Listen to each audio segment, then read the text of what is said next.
Okey. Hadis Nabi SAW, wanita itu boleh masuk daripada mana-mana pintu syurga yang dia nak masuk. Hadis ni masyhur. Betul tak? Hadis yang sahih ni. Dengan 4 syarat. Dia ada 4 syarat. Yang pertama, Nabi sebut apa dia? Tolong ingat ya, hafallah hadis ni. Tak ingat matan, tolong hafal. Sebelum kita mati, tolong pastikan kita ada 4 perkara ni. Kalau tak cukup, jangan mati lagi. Kalau kita ada 4 perkara ni, insya-Allah kita tak takut sangat mati. Masalah kita ni memang takut mati. Semua orang takut mati, betul kan? Tapi mati itu akan datang tanpa kita bersedia. Bersedia atau tidak, kita pasti akan mati. Maka lebih baik bersedia. Kita tak ada pilihan. Jadi 4 perkara ni kita cuba cek. Yang pertama Nabi sebut, yang wanita solehah itu yang boleh masuk mana-mana pintu syurga yang dia nak masuk, yang pertama adalah dia menjaga solatnya. Menjaga solat. Tiba rasa raik lah tu. Lulus. Nanti dulu bab solat ni akan didetailkan. Tiba-tiba lulus yang pertama. Jangan luluskan diri sendiri, okey? Yang kedua Nabi sebut berpuasa di bulan Ramadan. Yang ketiga menjaga maruah. Yang keempat mentaati suami. Mentaati suami. Ada juga yang tu. Yang tu paling payah tu. Ramai orang perempuan boleh lulus bab solat. Yang kedua bab puasa. Yang ketiga jaga maruah. Tapi yang keempat itu payah, paling susah. Masya Allah. Sebab itu kita akan diuji daripada suami. Sampai bila? Sampai mati. Kalau makcik-makcik kan umur, sebab saya kuliah saya ramai makcik-makcik umur dah 60 ustazah. Sampai bila cik nak diuji dengan suami? Sampai mati ya cik. Sampai mati. Takkan takkan dia macam tu sampai mati. Sian cik. Saya kata cik, tak apalah kita diuji sampai mati. Sampailah kita dicatat oleh Allah sebagai as-sabirin, orang-orang yang sabar. Mati sebagai orang yang sabar, itulah orang yang paling beruntung. Sebab para penghuni syurga Allah paling ramai di kalangan as-sabirin. As-sabirin ni siapa? Para nabi, para wali Allah, semua orang-orang yang sabar.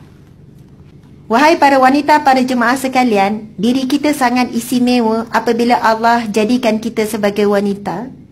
Allah meletakkan kita boleh masuk mana-mana pintu syurga Allah dengan 4 perkara tadi, dan Allah ikat dengan suami tu. Sebab apa? Daripada suamilah pahala sabar kita. Wahai para wanita sekalian, gudang pahala kita yang utama bukan di pejabat ya. Yang bekerja ni, bukan di luar orang berniaga. Gudang pahala terbesar wanita adalah di rumahnya sendiri. Yang mana 3 perkara itu dia boleh dapat di rumahnya sendiri. Subhanallah. Jangan kita melihat suami yang menguji sabar kita, tapi kita lihat Allah yang menguji kita, suami perantaraan. Jangan kita lihat anak yang menguji sabar kita, yang uji kita sebenarnya Allah, anak perantaraan. Sebab itu hadis Nabi SAW, Nabi bersabda, apabila hamba-Ku diuji, Aku akan mengutuskan bersama ujian tersebut malaikat bersamanya. Dan aku akan bertanya, ini hadis qudsi ya.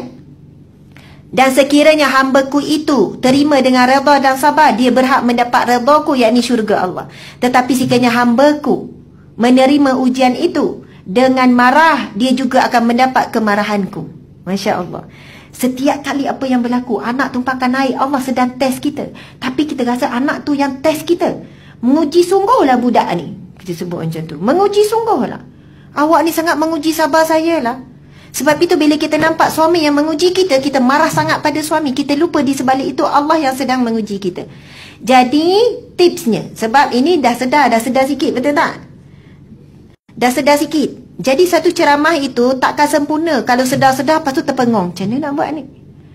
Saya sudahi, tadi penutup, sudahi dengan firman Allah Subhanahu Wa Taala. Auzubillahi minasyaitanirrajim. Ini tips ni. Allah bagi ujian, Allah tak akan tinggalkan kita saja-saja. Allah sendiri yang bagi tips ni. Allah sendiri bagi kaedah. Kalau kamu diuji, kamu patut buat apa? Auzubillahi minasyaitanirrajim. Bismillahirrahmanirrahim. Alladzina idza asabatuhum musibatun qalu inna lillahi wa inna ilaihi raji'un. Ulaika alaihim salawatum min rabbihim. Sadaqallahul azim. Yang bermaksud apabila hamba-Ku ditimpa musibah lalu mengucapkan inna lillah wa inna ilaihi raji'un, Ulaika alaihim salawatu min rabbihim. Mereka itulah yang akan mendapat salawat, yakni rahmat, pertolongan daripada Allah. Masya Allah. Iaitu bila kita ditimpa apa-apa ujian ya, para jemaah sekalian, ucaplah inna lillah wa inna ilaihi raji'un. Maksud dia apa? Inna lillah, ini datang daripada Allah, wa inna ilaihi raji'un, dan sesungguhnya semua ini dikembalikan kepada Allah. Percaya ke tak percaya ke, buat saja. Apa pun berlaku lepas ni, tiba-tiba bos bagi 5 bertimbung, inna lillah wa inna ilaihi raji'un. Faham tak? Bos pun dengar. Kenapa awak doakan saya mati ke? Sebab ramai kita tak faham maksud innalillah ni.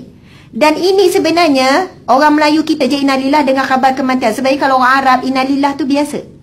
Ini datang daripada Allah. Tugas yang bertimbun ni datang daripada Allah. Bos ni perantaraan saja. Wa inna ilaihi raji'un. Ya Allah, aku serahkan kepadamu ya Allah. Tiba-tiba mudah je kerja tu. Ada orang tolong, subhanallah. Kalau kita berat, ada apa-apa ujian, lagi cepat seorang hamba menyerahkan ujian itu kepada Allah, lagi cepat pertolongan Allah itu datang. Percayalah. Anak tumpahkan air, innalillah. Sebelum marah, innalillah dulu. Ya Allah, ini datang padamu ya Allah. Insya Allah marah juga. Bukan tak boleh marah, marah juga. Tapi marah kita berbeza. Tapi kalau turun marah, astaghfirullah, cubit. Suka. Astaghfirullah, tapi cubit. Itu bukan istighfar tu. Syaitan pun gelak. Itu bukan istighfar. Kita sebut dulu innalillah, air yang tumpah ini datang daripada Allah, wa inna ilaihi raji'un. Tiba-tiba anak kita tu cepat-cepat ambil kain lap sendiri. Ya Allah, pandainya. 3 tahun baru lap sendiri. 2 tahun. Sebab kita serahkan kepada Allah, Allah beri ilham pada budak kecil tu. Akhirnya daripada marah jadi seronok. Siap ambil video. Wallah. Faham tak?